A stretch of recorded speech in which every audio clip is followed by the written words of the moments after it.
Didik TV KPM. Dan untuk hari ini, mata pelajarannya adalah fizik di mana kita akan memberi fokus kepada kertas 1. Dan mungkin anda akan cakap, fizik tu susahlah. Macam mana nak dapatkan markah maksimum untuk kertas fizik ni? Format dia macam mana? Jangan risau kerana hari ini kami akan kongsikan kepada anda format bagaimana anda boleh mendapatkan markah maksimum untuk kertas 1 fizik. Tapi sebelum tu, jom kita tengok siapakah guru penyampai untuk hari ini.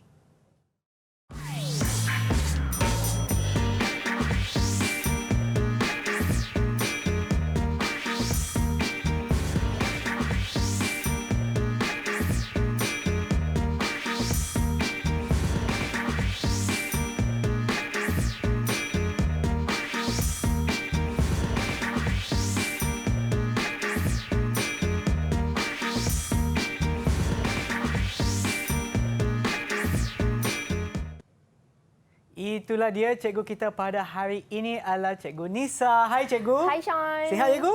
Alhamdulillah sihat. Sean macam mana? Okey, sangat-sangat sihat. Bagus. Okey, dah untuk hari ini Cikgu, apa yang kita akan fokus pada hari ini? Okey, hari ini kita akan fokus kepada fizik kertas 1. Macam Sean cakap tadi, macam mana murid-murid di rumah nak dapatkan markah maksimum. Kan? Maksimum yang boleh. Hari ini cikgu akan kongsikan beberapa tip penting supaya murid-murid boleh aplikasikan dapatlah markah yang bagus tu. Okey? Okey, baiklah cikgu, jom kita mulakan. Boleh? Silakan cikgu. Okey. Hari ini cikgu akan mulakan dahulu dengan format. Okey. Seperti yang murid-murid semua tahu, format mulai daripada 2021 ni, kertas 1, kertas 2 dan kertas 3. Okey. Tetapi kertas 3 ni sebenarnya sebenarnya kertas 3 ni murid-murid telah duduki pada 15 Februari yang lalu. Iaitu kertas amali dah selesai. Okey.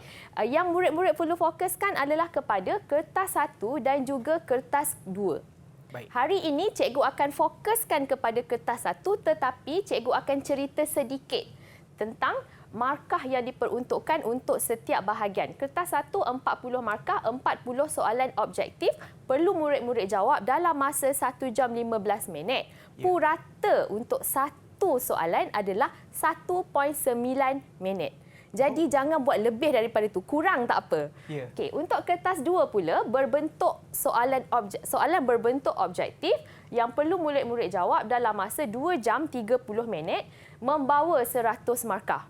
Jadi jumlah keseluruhan markah ni adalah 155. Okey, kalau nak dibandingkan, ini kohort pertama, kohort baru tau Sean. Kalau nak dibandingkan dengan yang lama, format lama dengan format baru, masih lagi kekal 3 kertas. Cuma bezanya, dulu murid-murid yang ambil SPM sebelum ni, mereka akan duduki kertas ini pada hari yang sama. Pagi masuk sidang 1, kertas 1, rehat sekejap, sidang 2, kertas 2, sambung pula petang, kertas 3. Tapi murid-murid sekarang hanya fokuskan pada kertas 1, kertas 2 sebab kertas 3 ni dah selesai. Jadi itu adalah kelebihan.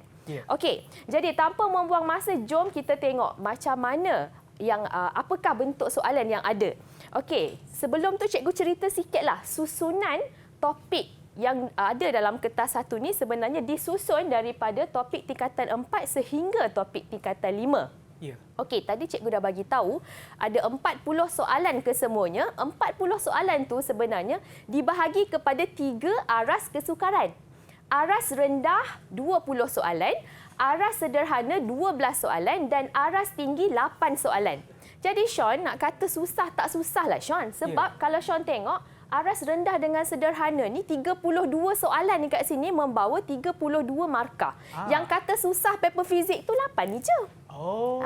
Okey. Jadi apa yang perlu murid-murid lakukan ialah kuasai soalan aras rendah dan aras sederhana. Insya-Allah murid-murid dapat lulus dengan bagus, dengan baik dalam kertas fizik ni. Okey. Cikgu akan kongsikan tip untuk mengulang kaji cara yang berkesan bagi kertas 1. Cikgu bahagikan kepada 2 iaitu formula dengan kaedah mengingat. fizik kalau tak ada formula bukan fizik kan, Sean? Betul, Fizik mesti nak kena ada formula. Jadi bagaimana murid-murid nak gunakan formula? Jadi cikgu akan beritahu dululah tentang kepentingan formula ni. Sebenarnya formula ni boleh membantu murid-murid untuk mendefinisi, menyatakan definisi. Yang kedua, untuk pengiraan. Nak kira mesti nak kena ada formula. Nak guna formula mana mesti nak kena rujuk formula. Dan yang ketiga, untuk menyatakan hubungan. Okey, jadi apa murid-murid nak buat dengan formula ni kan? Yeah. Right. Dalam kertas peperiksaan percubaan, cikgu percaya dekat situ dah ada kertas formula. Jadi ambil kertas formula tu, tengok satu persatu. Contoh cikgu tunjuk. Okey. Sekejap, cikgu nak kena ambil pen dulu. Okey. Cikgu nak ambil pen dekat sini. Okey. Kat sini kan, cikgu tunjukkan satu contoh macam formula yang kelima. Ada banyak formula yang akan diberikan, tapi bukan semua formula itu disenaraikan dalam ni. Jadi murid-murid kena tahu apa formula yang ada, apa formula yang tak ada. Dan formula yang tak ada tu sebenarnya murid-murid boleh jelmakan. Okey, contohnya soalan formula, bukan soalan lagi. Formula yang kelima, F sama dengan MA, begitu sinonim dengan hukum gerakan Newton yang kedua. Okey. Tapi daripada formula ini, kita tahu A sama V tolak U per T, kita boleh masukkan ke dalam persamaan. Okey, kalau macam ni, dia jadi right. Dan kita akan kembangkan MV tolak MU per dengan T. Okey, masih lagi F, tapi ini dipanggil daya impuls. Oh ya. Macam tu juga. Jadi bila nak formula ni tak ada dalam senarai, kan? Tetapi formula ini diguna pakai dalam kertas satu. Tu sebab kalau murid-murid dia tak sedar, dia kata formula kat depan ni tak guna.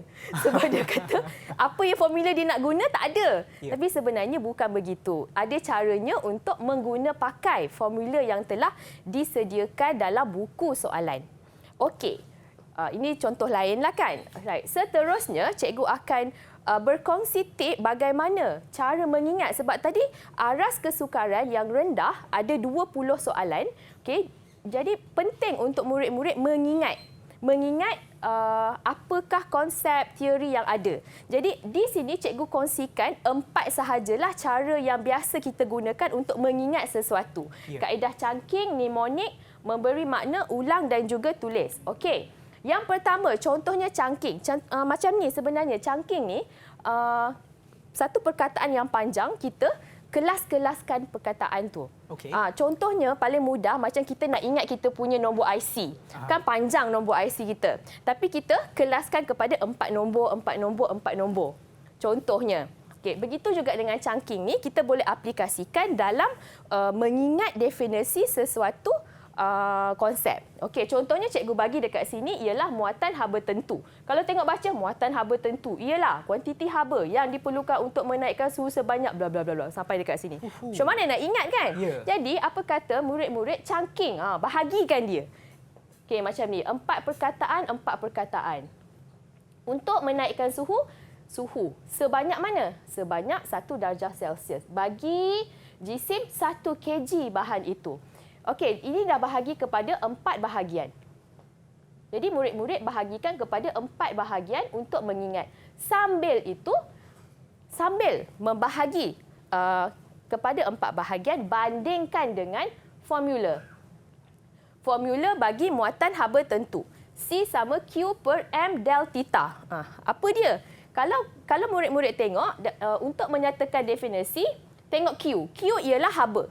Kuantiti haba yang diperlukan, that is Q.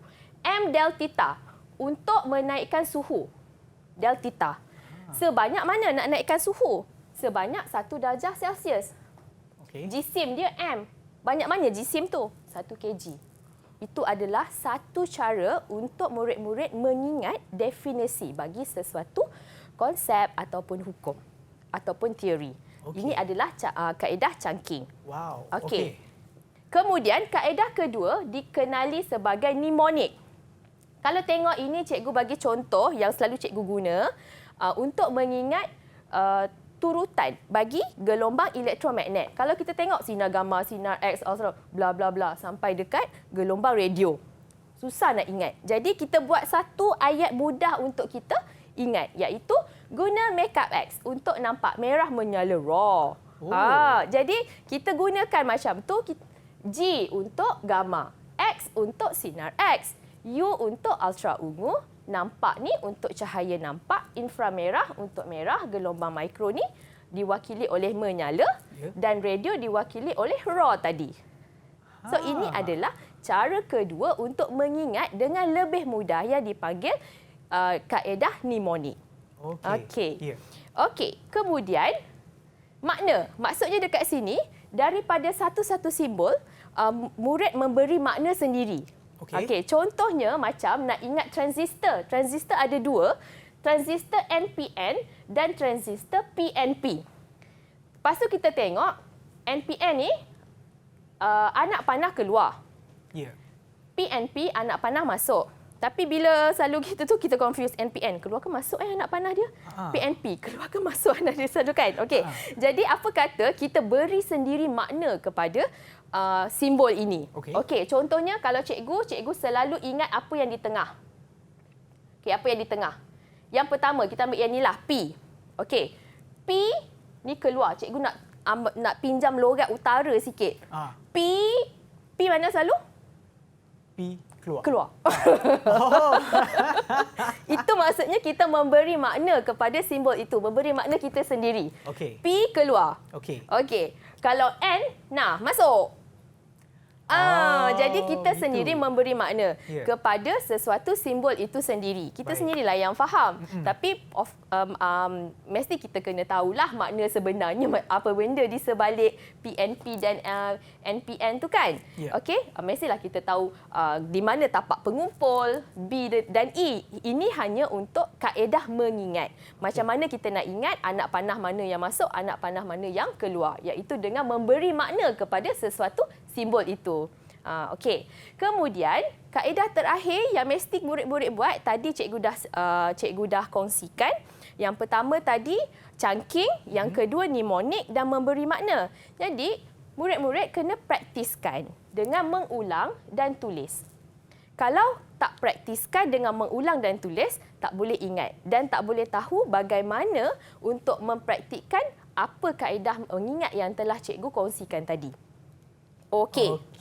Baiklah cikgu, terima kasih atas perkongsian cikgu tadi dengan format serta bagaimana kita dapat mengingat sesuatu formula ataupun sesuatu ayat yang perlu kita ingatlah untuk peperiksaan nanti. Tapi